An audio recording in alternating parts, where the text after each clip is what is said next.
Mate, we're back for our 5th year doing this podcast. Can you bloody believe it? Season 10. Here we are. Double-digit seasons, season 10. How many seasons did Friends have? Seinfeld and all that. I think Friends had 10 seasons. Seinfeld... It's like 7 or 8 maybe? Maybe. Way funnier than Friends, by the way. Let's start a debate in the comments. Mate, stoked to be back. It's always exciting to see the good horses come back round. And guess who's going round again with us? The good people at Ned's. Really great to see. Thanks so much to the good people at Ned's for supporting us again in 2025. The profile's still going strong. If you want to have a little bit of a play around in there and see what we're betting on this weekend, open up your Ned's app and give us a follow on there. Well said. But what is gambling really costing you? For free and confidential support, visit gamblinghelponline.org.au. I need to ask you a question. Be curious, Drifters. Allegron's won the Brisbane Cup, but it's all Antino. Blake Shin, take a bow. Barraquil, Benny Allen hasn't moved. Broadside in bobbed, won the Golden Rose. Pride of Jenny, trying to find the reserves at the 100. She's 3 in front of Mr Brightside. It's all too late. Pride of Jenny has run them into the night. Switzerland, the big winner by 2.5 Bellatrix Star. He's down, Jolly Star. She is a star in the making. Jolly Star bolts in. It's all Isthmus. She's very smart and fast. I thought we'd start this not at all related to horse racing, all right? Yeah. We were texting during the week about the anniversary of, or just about albums in general this week. Yeah. So I was going to knock your socks off with some anniversaries of 10 and 20 years in the album game. And I feel like music in general is in the headlines this week. Not like a diss track getting 5 Grammys this week with Not Like Us. That's wild stuff. But albums that came out in 2015, right? To Pimp a Butterfly by Kendrick. Yep. So 10 years of that. Currents by Tame Impala. Yep. Now, it wasn't Starboy. Starboy came out in 2016, which we were talking about. Right. But Beauty Behind the Madness by The Weeknd came out in 2015. Hectic. And this one's just for us. And it's our podcast, so I can do this. But Depression Cherry by Beach House. Oh, hectic. Beach House, wow. Haven't thought about them for a long time. Yeah. Now, albums that came out in 2005, right? And if we're talking in equine terms, I believe that was Mackay Bediva's third. Yep. So we're talking Mackay Bediva's like a champion becomes a legend sort of stuff. Yeah. So I was actually looking through these albums, and I reckon friend of the show, friend of ours, dear mate, who's actually getting married this year, Mitchell Swepson of Melbourne Stars fame, of Test Cap 464 fame. 3 years. Demon Days by the Gorillas. I reckon this is like a transformative year for young Mitch. When he was a young 12-year-old whippersnapper. Feel Good Inc., absolute banger. Late Registration by Kanye. Yep. The Massacre by 50 Cent. The Massacre. Bro, you're a rapper. In Between Dreams, Jack Johnson. Yep. And this is one that really made me think of Sweat. Monkey Business by the Black Eyed Peas.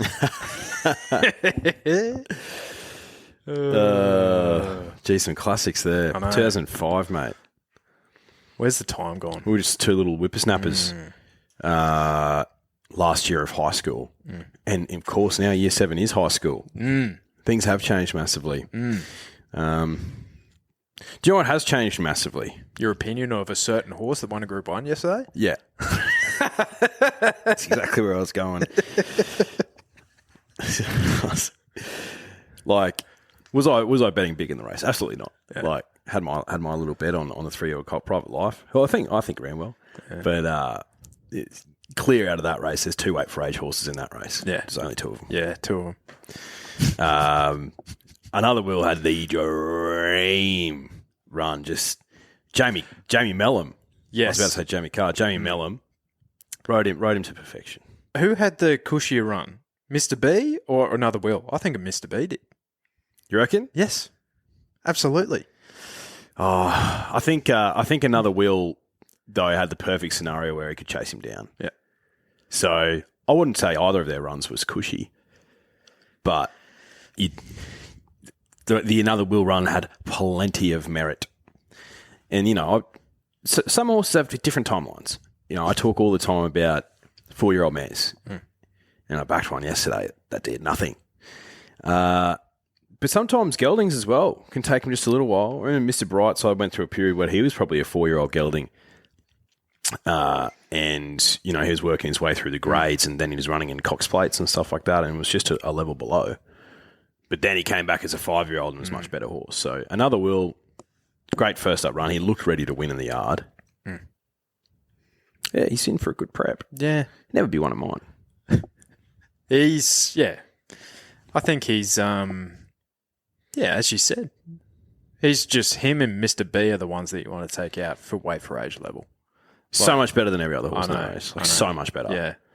Like poor old John O'Shea.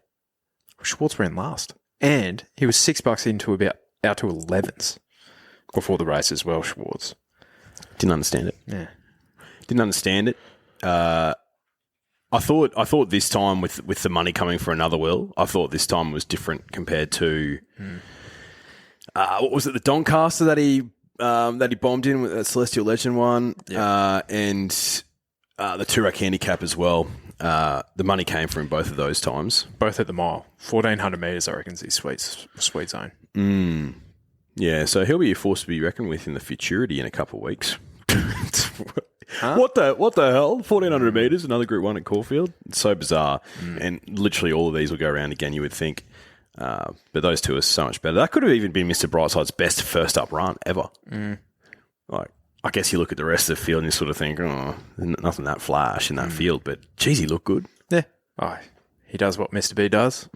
It's, but yeah. There's, they beat Stepardi by 5 lengths, the rest of these. Another Wil, official margins, basically half a length. Like, he was reeling away. Yeah. But, yeah, Stepardi ran well, but he's not a Group 1 horse, Stepardi. No, I could see him winning a Group 1 handicap at some stage. I don't know. I could. There'll always be something else, though, Like, he'll be around the mark. It's probably. Like, he's Group 1 placed in a Caulfield Guineas, I believe. Yeah. And he's, full credit to Paul Prushka because he's got the horse back and he looked gone. He looked gone. Yeah. Private Life, back 5.5 lengths. So, we were there or thereabouts for the first 4 eventually. But Southport Tycoon, do you need to see him actually do the damn thing again? Yeah, I just thought he was a big price in that race. But it showed absolutely nothing. Yeah. And it just makes him bombing Growing Empire in the Manikato that night even more frustrating. Yeah, well, where's Growing Empire at? I want to see him come back and do the damn thing again. He could come back even better. Yeah. Was he the first 3-year-old home in the Everest, Growing Empire? Yes. He ran 3rd, Lady of Camelot ran 4th. Yep, okay. Interesting. Because you can, through Lady of Camelot, you also have Arabian Summer, that type of form line too. Yeah. And they both had a dead heat for 3rd in the Coolmore with Bellatrix Star running 2nd on the inside and Switzerland braining them. Of that first 4, Bellatrix Star's injured, so it won't be featuring in the order. Oh. See, I didn't know that. There you go. I think Lady of Camelot has reached her peak. I think Growing Empire has the most room for improvement, but Switzerland could come back an even better horse. So if they're ever racing each other, I know which one I'm taking. Okay. All right. Yeah, another Wil. So where to for him now? It goes to the futurity, and then what? Do they try him at an All-Star Mile? And I don't know. Sydney. Yeah. I think he's proven he's a first-up performer. He won that benchmark 100, absolutely bombing him. And he's actually quite versatile as well. In a pinch, you can lead on him. I don't think that's where you see him do his best work. He's best when he's got a bunny to chase, as he had yesterday. He's still to tick that Sydney box, but I reckon, there's so many different options for him. He'll find something. Yeah. You know, Absolutely. whether it's in Sydney or in Melbourne. So, very good win. Yeah, great ride by Jamie Mellum. Now, my headlines that I wanted to talk to you about. Harry Coffey with 4 winners. Yeah. Yeah, and all of them, except for Arabian Summer in the last, are pretty juicy odds. Duke de Sesta was a shock. Yeah. That was dry a track. Yep. But it goes to my theory with these stayers, first up over a mile. You can trust them for the right one, but I still wouldn't have gone the Duke. No. Because I think the Duke, 58.5 kilos in a set weights penalties. I think he was top weight. Yep, he was. So No, he ran super. Duke de Sesta, he's in for a good prep. 60 kilos. In for a good prep going to a Tancred, 2,400 metres weight for age. Definitely a shout. I was on Wings of Song. I thought Wings of Song was a terrific bet in that race. Without cover from the 800. So didn't get all the favours. Still happy to trust her. I think she's a horse who can definitely reach black type. But probably want to see her against her own sex while she's a 4-year-old. In that race, the one where I was like, ugh, warmonger. Yeah. Like just was straight at the back, super negative, and barely ran on. Like, are we going to see him have a little bit of a break? Let's get him back up to the Sunshine State for a Brisbane Cup. Wouldn't that be nice? It would be nice. Where he had the demolition in the Queensland Derby. He really did. And look, aside from that, which was incredible, he had that first up win, first up third, where he beat Via Sistina home on a wet deck in the springtime. Aside from that, like, has he really been that good in any races? I think, did they go, I reckon they went third up into a Caulfield Cup and he failed, but he also broke through the barriers. Remember that? Yeah. So I just think, I don't know. I just think something's obviously not quite right. He's obviously not got the sprint in his legs. Maybe that spring campaign, because he went a South Australian derby into a Queensland derby. Maybe the spring just came too quick for him. Maybe. And sometimes when horses are overworked, it can take them a while to get back to where they need to be. But also find this stable, the Mick Price and Michael Kent Jr. stable, like they just have a lot of horses go awry, don't they? Yeah, they do. Where all of a sudden they were really good and then... And they can get them back, though. They can. Do they ever come back as good as what they were? It's hard to say, though, because when they're up and going well, they're probably around their 3-year-old, early 4-year-old season. True. Right? And then once you graduate, then maybe you find the pecking order. Yeah, exactly. So who's to say? Not I. Yeah. So Harry Coffey was sensational with 4 winners, and Bjorn was taking the piss in Sydney. He's been taking the piss for months now. It's an extended run of piss taking. Yeah. Like, bro's bladder, always empty. Always taking the piss. And you have a theory on Bjorn, right? Mm-hmm. Basically, I do have a theory on Bjorn. Like, basically, where odds on, watch on for Bjorn. Now, it wasn't his fault with he's done too hot or whatever its name was in the last 2 out of 5. He's done hot too, yeah. 2 out of 5 lane. So you obviously forgive that. He should have had 4, basically, Bjorn. But he had Point and Shoot, who is better than 78 grade. Yeah, he absolutely is, yeah. Like, probably the perfect run in transit. The wind was coming from, like, rail out. Yeah. So, basically, wouldn't have been affected by the wind at all. And absolutely zoomed past him and said, "See you, bruh."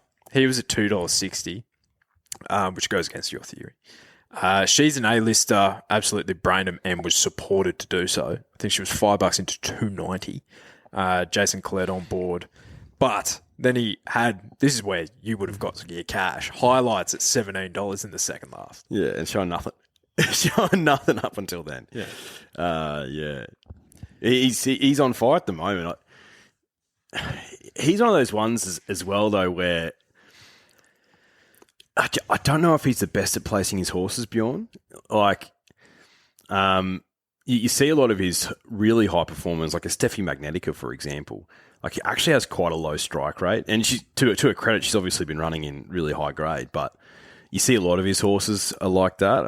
I feel like he maybe takes the plunge a bit too quickly with some of his horses and doesn't move them through the grades as well as others. But like, who gives a shit about that? He's on fire at the moment, and I like Bjorn. Long may it continue for him, even though he's a Kiwi. And he was actually unlucky that Within the Law didn't win that race. Yeah, she ran super.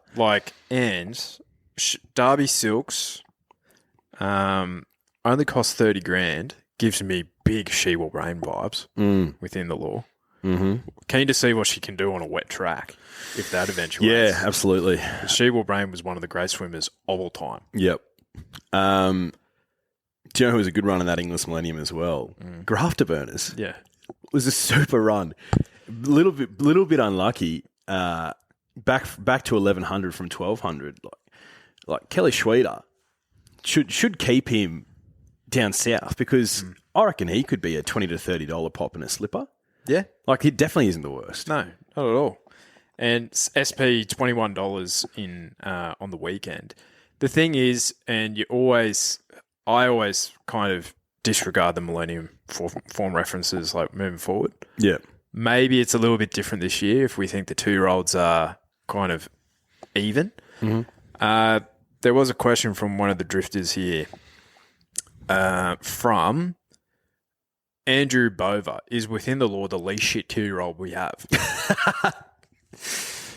Within the Law's smart little filly. I think there's a couple above it in the pecking order, obviously. Wodenton or Wodenton. Yeah, and we spoke about this during the week. We're talking about my Gladiola in the was it the preview or the prelude yesterday? One of them. Fucking honestly, she was. I think when we were doing the podcast, she was red odds already, and it's like, yeah, she could very well come out and brain them, but you see these 2-year-olds debut and then they can take a massive step backwards and then vice versa. So there's no way in hell that I'm ever going to dive into those odds. And sure enough, she runs second. Yep. Doing the donkey work up front didn't look super comfortable. But that's the thing with 2-year-olds. Like sometimes they can just be like, no, I'm not interested in racing today. Yeah. I think she did very well. I think she did. I think she can win the Blue Diamond. Absolutely. For sure. And terrible draw. Surprised they went forward, to be honest. How taxing will that be? Because apparently being on the rail was not the ideal place to be at Caulfield yesterday as well. So we'll have to see. I also going to give myself a little bit of shout out here. The two that I highlighted in the Millennium ran 1-2.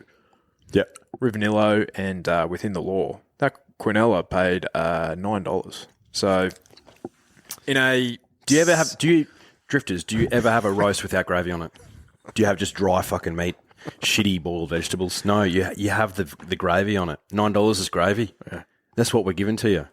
Price tag, you were against, beaten 2 lengths, and started 360. Market came for it even further. Saw a lot of people pushing forward. Wasn't interested. Not interested. Wasn't interested in that. And friend of the show, for all of you new listeners, we've actually had the great, powerful Jason Richardson on the show way back in the day. Yeah. One of the great and powerfuls. Yes. Like that. He has a skull of consequence. He really does. He really does. Fountain of knowledge in there about so many different things, including horse racing. He knows what he's talking about. But Richo had his best of the day was my Gladiola yesterday. Oh, fuck. Not his best. Nah, it's not your best, Richo. Not your best. Yeah, so, well, I guess looking at that race, I'm not massive on times, but they ran slower than the boys and it is the prelude, the Blue Diamond prelude, the fillies. But I'm not massive on time because for me it's more about like race shape and how quickly it was run like early on versus late and all that sort of shit. Do you have any insight into comparing those two races, the boys versus the girls? It'd be about 2-ish lengths slower. The girls versus the boys, so the boys would have been about 2 lengths quicker. But the other thing, which is when they actually go against each other as well, and we see this with the 2-year-old races when they're against their own sex as well, the boys are set weights at 57 kilos, the girls are set weights at 56. So the girls get a kilo advantage as well. Yep. So it will level out somewhat. Yep. They're all babies anyway. I think they're all babies. well, I think it's fair to say it is very early in the 2-year-old season, but I think the Sydney 2-year-olds are far superior. Way better. We typically see that all the time, right? Yeah. But I think, Way better. way better. Going to the boys' race, Field of Play by Deepfield, 2-year-old gelding. I found that interesting. You don't really see a lot of geldings going around in the 2-year-old brigade. So apparently he was supposed to be going to Hong Kong, but for whatever reason the deal fell through. But they must have gelded him as part of that deal because you don't see a lot of colts racing in Hong Kong because there's no stud farms. So, but he's clearly got some talent. The one that I'm going to take out of that race, though, is the Yurong horse, number 11, Devil Knight.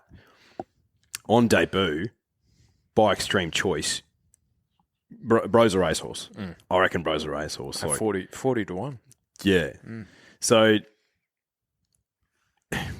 this is the disgusting thing about Marcus at the moment. With all due respect to the good people at Ned's, if you've got the Blue Diamond market open now, Devil Knight's $15. Oh, that's way too short. That's tough. When he's SPing at 40 exactly to 1 right. weekend, that's... Exactly. But he was. But I looked at him after the race and I was like, oh, he's one who could improve massively second up into the Blue Diamond, and particularly with that stable, like they can get a 2-year-old right, absolutely. But $15 is way too short. But what else I found fascinating in the Blue Diamond futures market is Palm Angel comes into $5, way too short. My Gladiola out to $9, and I think she was $5 before yesterday. It's like, well, I know where I'm going to put my money. Yeah, absolutely. Particularly when this still has Field of Play in there, who's not nominated. This is the Ned's market, obviously. Wotan, he's not going to go to this race. Rivellino's in there. Like there's a stack in this market who aren't actually going to go there. So if you're getting My Gladiola at $9 now, a lot of those horses come out. She's not going to be $9, and I think she can bounce back absolutely. Yeah, 100%. Yeah, Draws a better barrier. Yeah. Palm Angel was interesting. SPing at $7.50 yesterday. Start prior when My Gladiola made a mess of him. She was beaten down into 5th, but if you can forgive one run, which you obviously can, she SP'd that day $3.80. So I think that was, all things considered, a pretty big price. Yeah, absolutely. Of her starting there yesterday, because her debut win was very impressive.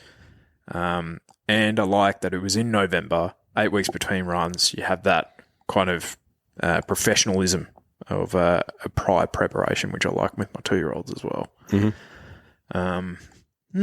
Okay. I think there was only one other 2-year-old race that we haven't talked about, and that was The Lonhro Plate. Bella Zane, Another friend of the podcast. She-Boss. Sammy Sheehan in the ownership of Bella Zane. She has black type.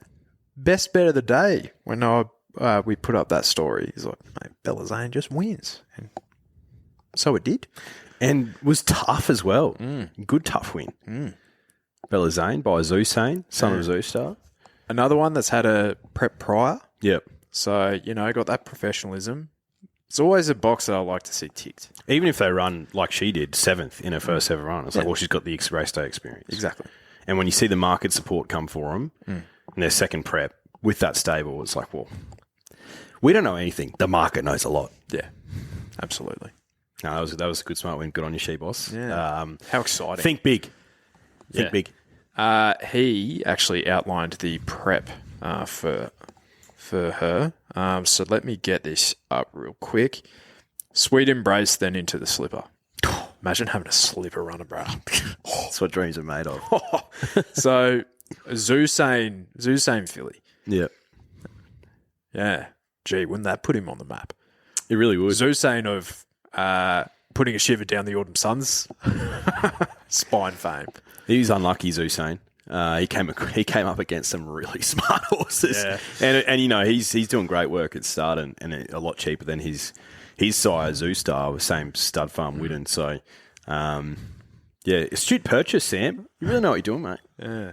Hope you're in good health, brother. By the way. Yes, well said. Only other thing that I wanted to raise about the 2-year-olds was Aleppo Pine. Yes, Lame in the right 4. thought something was up. Because faded. It's like, oh, how far? And then literally the handbrake went Yeah, it faded. Okay, well, that's a forgive. What do you do now? You maybe pull it out and aim for a slipper? massage it. See if we can get it back. Like, yeah. And not a very big horse. Like, if you saw the eventual winner for Field of Play run past a lot bigger horse. Yeah. A lot bigger. And sometimes in the 2-year-old brigade, that counts. Seen a lot of bivouacs get a few placings, which I like to see. Yeah. I thought I was on expulsion in that race just because it was a big price, I felt. Had something small each way. And was sort of stalking the leaders. I was like, this thing could just run past them. Just faded. Just faded, expulsion. You could tell Mark was just like, fucking hell. Yeah. He's like, if this wasn't Godolphin, I'd be pissed off. Yeah. But sometimes you just got to do what you got to do. So what was the name of the Devil? Was it Devil Knight? Yep. Trained by Team Hawks. That's what I said. The stable can get a 2-year-old right. Algorithmic in that Lonhro plate as well. Finished off very nicely. Very nicely. Zoo Star Colt. So I think it's been a long time between drinks for The Team Hawks Hawks. stable, yeah. Yearning, I think. That would have been 2021, I reckon. So for a Group 1 winner. So Particularly from a stable like that, which has had so many high performers. Yeah. Like, they had exceedance. And, yeah.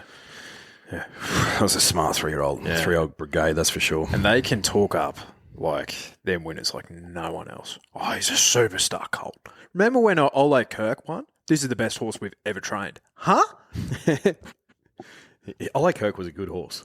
Yeah, but he wasn't that good, bro. No, he was not that good. No. Didn't the Hawks train Lonhro? Yeah. If you say Lonhro's the best horse you've ever trained, it's like that's a fair answer. Oki's son. Oki's son. You're disrespecting Oki's son. There's a beautiful horse Lonhro as well. May you rest in peace, the big fella. A beautiful horse. Yeah. Important semen that he had. Oh, yeah, he had phenomenal semen. All right. What other headlines did I have here?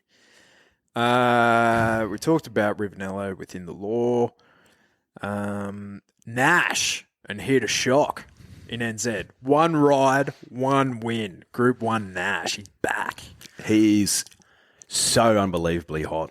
Because I texted you in race morning. I'm like, watching Channel 7. I'm like, thanks for the insight. Didn't know there was Group 1 racing in New Zealand today. New Zealand, yeah. Yeah, but Here to Shock. $4. When I don't know what he won in the spring, but he was better gravy than what he faced there. Yeah. Thought that was generous. Yeah. Oh, Group 1 racing in New Zealand, like Bizzusto ran second. Yeah. You know what I mean? Yeah. Aussie Quinella. Yeah. It's, with all due respect, New Zealand racing, like I'm looking at the classics for the 3-year-olds if I'm respecting the form. Outside of that, I'm not really respecting it. Look, Here to Shock, not a bad horse. Nash, not a bad jockey. In Australia, yes, and into New Zealand, superstars. Son of Shocking, Yeah. no, it's good to see. Yeah. I was wigging out watching the broadcast because I forget the Hayes boys' names, but there's twins there. So they interviewed one of the twins like at Caulfield afterwards. And then they had vision of the other twin like bringing it in to Shock. I'm like, how the fuck did you? Oh, that's right. And they look like identical twins as well. But it was like a perfect amount of time later. It was like 90 minutes later where I just completely forgotten about the race. I'm like, what the fuck happened here? Ben, Wil, and JD Hayes. More than one place at a time. That's unbelievable. Yeah. But there is another winner in New Zealand that I wanted to highlight coming over here. So going up against the likes of Numerian, Sharp and Smart was in that race, who's at odds. You know, talk about being a superstar 3-year-old, and then not going on with the job. But Elvencedor, absolutely brained him by probably about 5 lengths. And Numerian on his day, he's a fair yardstick, I feel, for like those middle distance ranks. So if you're beating him by 5 to 6 lengths, I reckon you're competitive here. I think that horse will come over here for our middle distance ranks and be competitive. And I reckon you'll get a decent price for him. Absolutely. I've noticed that a lot more in the last few months. Australian trainers are sending horses across to compete against the Kiwis. Chris Waller had Conasana recently. She won over there in a group race, maybe Group 2 or Group 3. So I find that interesting that that's sort of happening all of a sudden, maybe just because there's a bit of an increase in prize money and it's slightly easier gravy. But, the Kiwi form, keep an eye on it. Like, La Creek was in second there. La Creek's been here with, sparing success. But beat her by 4 lengths. You know what I mean? So it's like, I think this horse is on the 6-year-old gelding, so... but was 1,500 up to 2,000 there. I think there's a lot of upside. Yep. So he's one that I'm going to keep in my little black book. What I thought we could do, let's do that last, actually. Let's get through some drifter questions. I only saw this when the question was sent through. Thoughts on Pride of Jenny returning to racing? There's been whispers of that for a while. There you go. Yeah. Look, we know what Tony Otterbray's like. I think he can be a bit spur of the moment type operator. And obviously when she bled, had to have 3 months off in the springtime, he probably just thought, look, she's a bit older. What else does she have what else does she have left to do on the track? Let's just retire her. But if she's, if she's cantankerous and jumping around in the paddock and, showing lots of signs of life, why not? Why not bring her back out of retirement? I'm not the biggest fan of how Tony operates a lot of the time, but, if he wanted to go back on his word and get her back to the track, I would not begrudge him at all. Yeah. Because she had so much interest. The thing that makes me a little bit uneasy about it is that, she bled at the end of last prep. So I'm like, how much is left in the tank? Yeah. Realistically. What else does she owe you? So, that's the only thing that left me a little bit... Horse welfare type situation. Yeah, it's like, if she wins like a Group 3, Group 2, it's like, sure. Yeah. Was it worth it? Yeah. Yeah, I don't know. That's the only thing for me. Now, from Josh Buttonshaw. Oof. Rumour has it Gout got home faster than drifting. Thoughts? Drifting. God, I didn't even think about that horse. Look, what I'll say about her is she owes us absolutely nothing. No, drifting. She's the most well-named horse in Australia. She owes us absolutely nothing. We were both on Arabian Summer. Life's good. Life's good. I'll tell you what, though, if we're talking about Caulfield winners and Caulfield failures, I thought a very smart winner yesterday was Angel Capital. Yeah. I've actually 1, 2, 3, 4, 5, 6, 7, 8, 9 horses to follow from yesterday, and Angel Capital's one of them. Yeah, I was keen on him, very keen on him. I can't remember what I said on the podcast, but I may have said something along the lines of he'll come back a much better horse. Like you said, Celestial Legend sort of stuff. Is that what I said? Yeah. What the hell?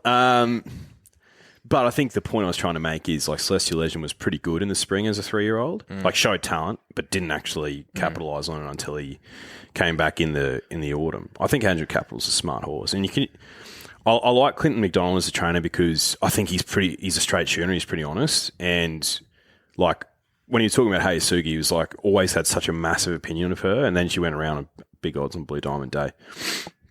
Andrew Capital, he's this horse is a superstar. And I don't think he'd be saying that unless he thought it. And Ben Mellum said the same thing as well.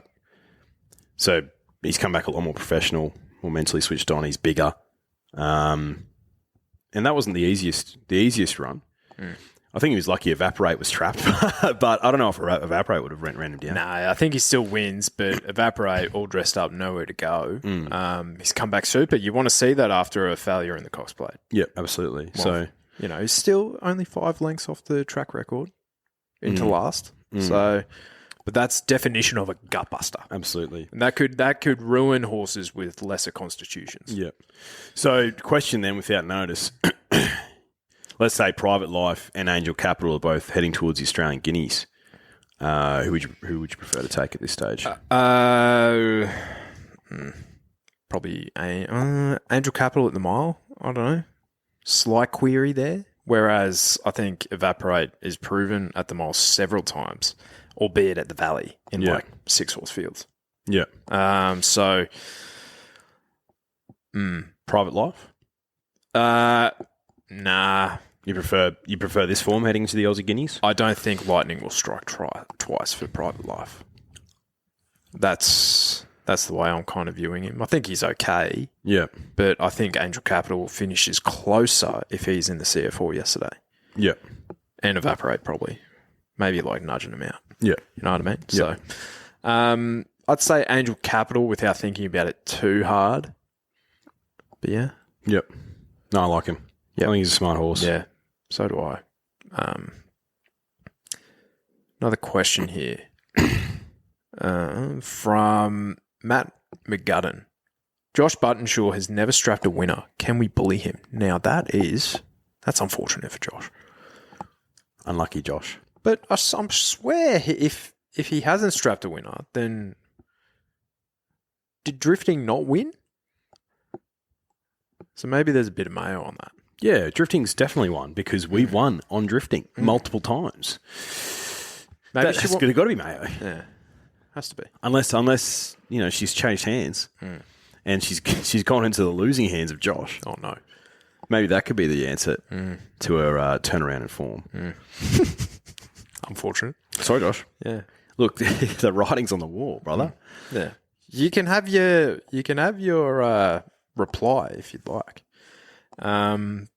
But yeah, now, good friend of the show. Sorry, I didn't put your name on here, bruh. But that's Molly in race 9 in Brisbane. Best ride of the day. Now, I do have this race up to show you. Want to get your thoughts on this. Won't show you all of it. But from about, all right, yellow and red out the back here, right? So just peeling and work. And at Doomben, hard to do. Now, we've had one that's done it. Now, get some interference there. Now, in terms of ride of the day, I don't think it's ride of the day sort of stuff because it's kind of just point and shoot. Yeah, it really, really is. Impressive win, though. Great win. Yeah, just literally running straight past them. Yeah. 50 metres to go. Oh, look, ride of the day, no. Yeah. Like, that's you're taking it out and you're just hoping that it can run them down. Yeah. Like, there's not much else you can really do in that situation. I thought that ride was very similar to J. Maxwell and Rivanello. Yes. And it's like, you have to have the horse under you to be able to do that. Absolutely you do. Because what about all the ones that did something similar and ran third last? Yeah, exactly. Which is usually what the horses do that I back. Unfortunately. Yeah. So, wouldn't have thought so, but happy to have your nominations for Ride of the Day. Yeah, send them through, absolutely. Yeah. Now, horses that I want to follow, right? Arabian Summer. Yep. Big fan. Yep. I think she's up there with one of the best sprinting 3-year-old fillies that we have, I reckon. She just has, I think the McAvoys have placed her very, very nicely. Yep, she's a good little filly. across A very little filly. Yeah. But has a big ticker. Runs very fast too, which helps. But I think, in these 3-year-old lead-up races to the grand finals, think your Angel Capitals, think your Evaporator who was unlucky, Arabian Summer, and even Public Attention in Sydney. Jeez, that was a good bet by me. The cream rises to the top most of the time, doesn't it? Because there's a lot of dross in the fields. Yeah, there's so much dross. It's literally you've got 4 or 5 horses in each of those that are going to do something. I thought Public Attention was a very smart winner. And I was confident he'd come back a better horse because it was his first prep last time out. No, he was good. And look, linebacker. First run as a gelding, I thought he went well. Well, he's on my horses I'll never touch again list. Is he? Yeah. I need to set, all right, I reckon linebacker will win a race, but it'll be as a 4 or 5 year old gelding in a benchmark 78. I don't think he's better than like Public Attention or even Gatsby's. No. But Like the 3-year-olds that he's going to be racing against are far better than him. I think the benefit that linebacker has though is that clearly he's shown ability to jump to the front. What his issue was yesterday is that I don't think he was able to settle up front. But so that's after the ultimate gear change. Settling was the biggest issue with him in the last prep. So it's like if he's still not settling, it's like what do you cut the sack like the sack like little like the little sack that's left over. Yeah, like That's a good question. There's nothing else. It's a good question. No, I think I think you're right. I think he's a horse who will win races, but not at the elite level. Nah. Big fan of Public Attention though. I'm just a sucker for a grey colt, and I'm a sucker for those silks.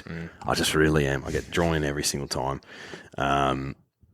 Look, is he like the cream of the crop for the 3-year-old colts? Well, I tell you what, if we're getting to the Randwick Guineas, which obviously broadsiding is going to be featuring in that, if it's a dry deck, I'm looking at Public Attention and broadsiding and thinking, is broadsiding that much better? I don't know. If it's a wet deck, I think you were right about him in the spring. He's an elite wet tracker. And if you're saying that, and I've made this point before, if you're going like, but his win in the JJ Atkins was on a good 3. Look at who he beat. Dross. Absolute dross. Absolute dross. With all due respect, but there was nothing there. Nothing at all. Of any note. Nothing at all. It's like... I think he still runs well on a good deck. Don't get me wrong. Like, Cox Plate, he ran super. You know what it reminds me of? Is when you look through it, it's like, all right, it's been pissing down all week in Sydney. And you're like, all I'm looking for... Who are the swimmers? Who are the swimmers? And you see something that has, two starts on heavy for 2 wins. But they were 3 years ago in maiden grade. Yeah. It means nothing. Means nothing. It's like you actually have to... Context is everything. Yep. The lucky thing for broadsiding is typically in Sydney around the autumn time, it is very wet. So, and I don't think he needs it super wet. He just needs some sort of needs some give, yeah. Like, and he's like his traj, goes up real quick. Yeah, yeah. I'm fascinated to see how that sort of unfolds. Public Attention. Is he going to follow the Celestial Legend path and head towards a Randwick Guineas and then a Donny, or are they thinking he stretches further out to a Rosehill Guineas over 2,000 metres? I don't know. Written Tycoon. Who's his dam? Let's have a look-see. Ligramore by Ifraj. Interesting. She's a grey horse, obviously. And it's a cool thing to kind of... more often than not, they're like political names, right? Yep. Yeah. Do you know why that is? I'm not sure. I think it might be one of them, maybe like Tom Magnier, right? Is like, that's what he does, like Home Affairs, Public Attention. But did you also, there's Public Attention and then Private Life going around at the same time, which are obviously polar opposites. Jeez, had my belly going off like a cut snake.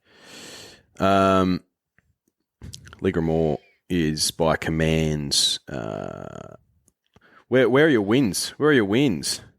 Trying to find the results, but who cares? I have Gatsby's in the linebacker category as well.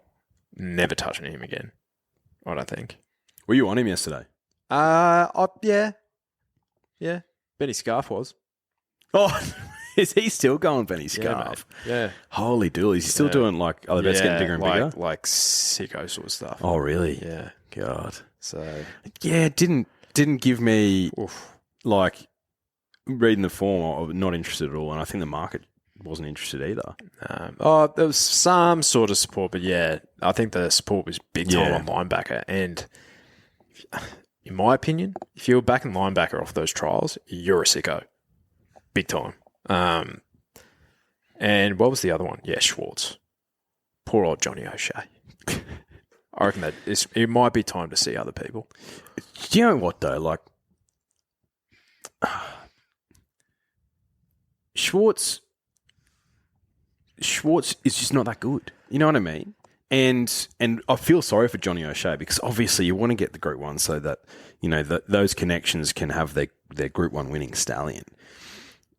But we've seen, particularly recently, is that, and it could be because of fertility issues, drifters, but there's some horses who are winning Group 1s who are then going to stud and then they're not being supported at all and they're coming back. Was Golden Mile one of them? Golden Mile's one of them. Yeah. Because not all Group 1s are created equal. And I think with the market tightening, because, it's a tough economy out there. In this economy, people want to spend their money on stallions where they feel like they're getting more bang for their buck. Yeah. I look at some of the fees associated with some, and I'm like, that doesn't make any sense to me. Like, for example, Exceedance is the same price as Cylinder. And like, Huh? Yeah. I know who I'd rather be taken. Like that. They're both by Exceed and Excel, but I think Exceedance is a much better horse than Cylinder. The 3-year-old crop that he was going up against, yes, Bivouac and Exceedance. You look at all the races that they competed against, they were in the trifecta every single time. Yeah, they were elite. You chuck in Libertini in the mix there as well. Zusane was going around there as well. Yeah, Zusane and my girl, Brooklyn Hustle. Yeah, that's an elite crop. Yeah, that's a pretty good crop. Yeah, that's probably the best we've seen in the last probably 6 or 7 years. Absolutely. Yeah. Yeah, and we were there for Derby Day when Exceedance just absolutely fucking brained them. He absolutely brained them, didn't he? That was good stuff. Yeah. Yeah, that was awesome. Yeah. No, it's a good point. It's a great point. Now, the horses I want to follow. Arabian Summer, Rivanello, Within the Law, just way for age horses in Group 1s. Honestly. Angel Capital, Evaporate.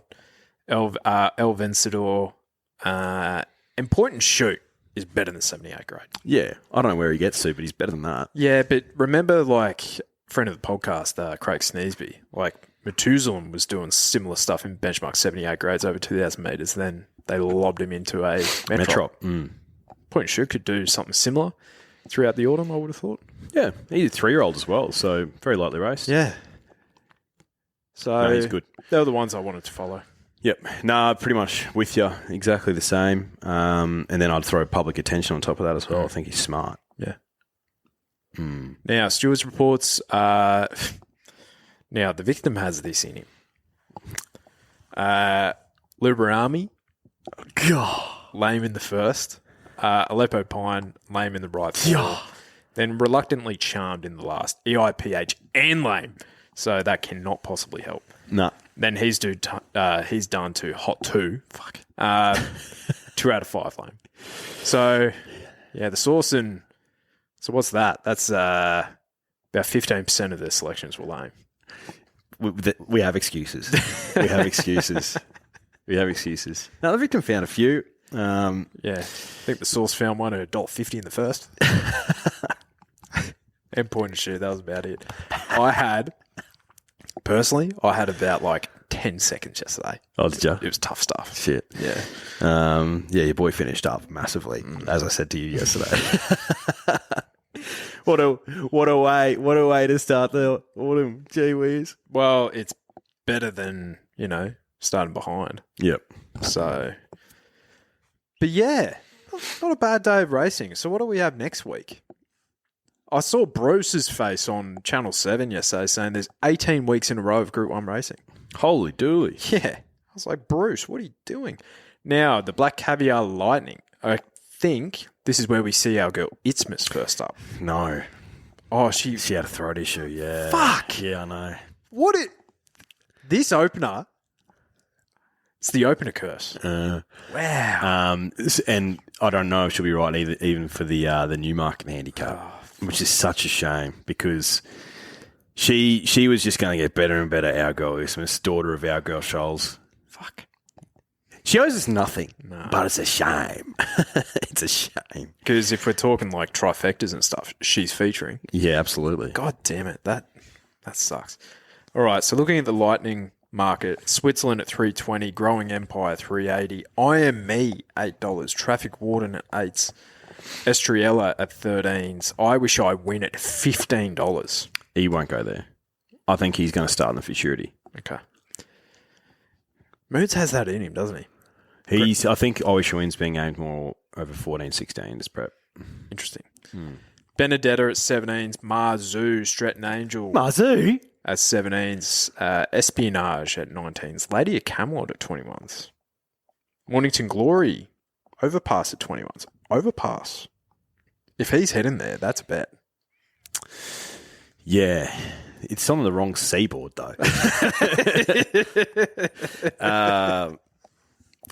Look. I know who I'll be on. And you know who I'll be on.